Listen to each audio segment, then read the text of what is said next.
আল্লাহ যে এইভাবে ফেরেশতা নামায় দেবে আসমান থেকে, জিনেরা মাটিতে নেমে আসবে, এটা কেউ বিশ্বাসও করে নেই। এতগুলি লোক আসলো কোত্থেকে ডাকাতে? মানুষের জন্য গণতন্ত্র, জানোয়ারের জন্য গণতন্ত্র না। আমি হাসিনাকে বলেছিলাম এই দেশে যে অন্তর্বর্তীকালীন সরকার হবে, এলডিবির পক্ষ থেকে আমরা 3 বছর 3.5 বছর আগে সবাইয়ের আগে বলেছিলাম। তখন কিন্তু আমাদের উপর অনেকে ক্ষিপ্ত হয়েছিল, কিন্তু আলটিমেটলি সেটাই হয়েছে।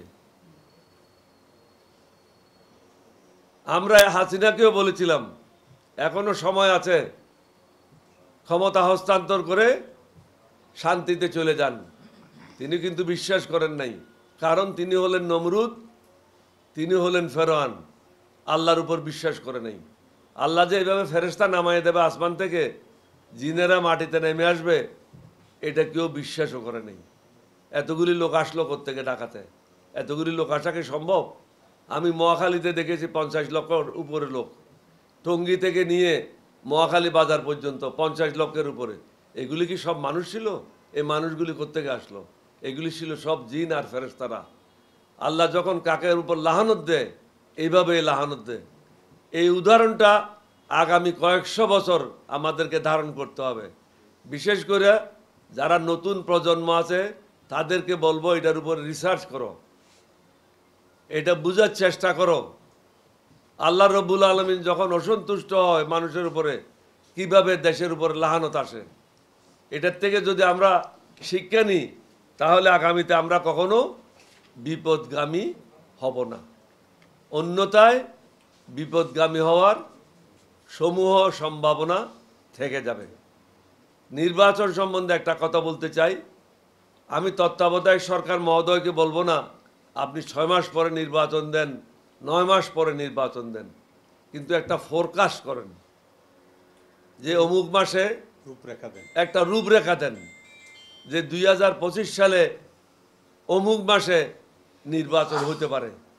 তাহলে রাজনৈতিক দলগুলি তাদের কর্মকাণ্ড নিয়ে ব্যস্ত হয়ে যাবে, এবং রাস্তাঘাটে যে সমস্ত সন্ত্রাসীরা আছে তাদেরকেও চিহ্নিত করতে হবে, তাদের বিরুদ্ধে কঠিন ব্যবস্থা নিতে হবে।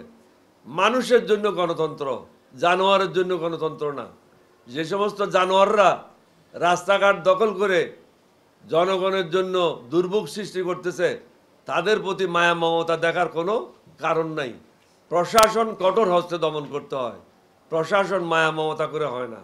মায়া মমতা করবেন মানুষের সাথে, অমানুষের সাথে কোনো মায়া মমতা না। কঠিনভাবে দেশ পরিচালনা করেন। আমরা এলডিবির পক্ষ থেকে আপনাদেরকে নিশ্চয়তা দিচ্ছি, আমাদের এটা কিন্তু স্বামী স্ত্রীর পার্টি না, আমাদের এটা কিন্তু ভাই বোনের পার্টি না। এলডিপি একটা 1 নম্বর নিবন্ধিত রাজনৈতিক দল। আমরাই শুধু 2024 সালে 6000 লোক নিয়ে কনফারেন্স করেছি, সম্মেলন করেছি। এখনো অন্য কোনো রাজনৈতিক দল এই ধরনের সম্মেলন এখনো করে নাই। তারা আমি জানি অনেক বড় করবে, জামাত অনেক বড় করবে, বিএনপি অনেক বড় করবে, কিন্তু আমি মনে করি আমরা আজকে 3য় স্থানে আছি। সুতরাং আমাদেরকেও ছোটোভাবে দেখবেন না, গাদা গোড়ার লাইনে আমাদেরকে নেবেন না, আমাদেরকে আমাদের লাইনেই রাখেন।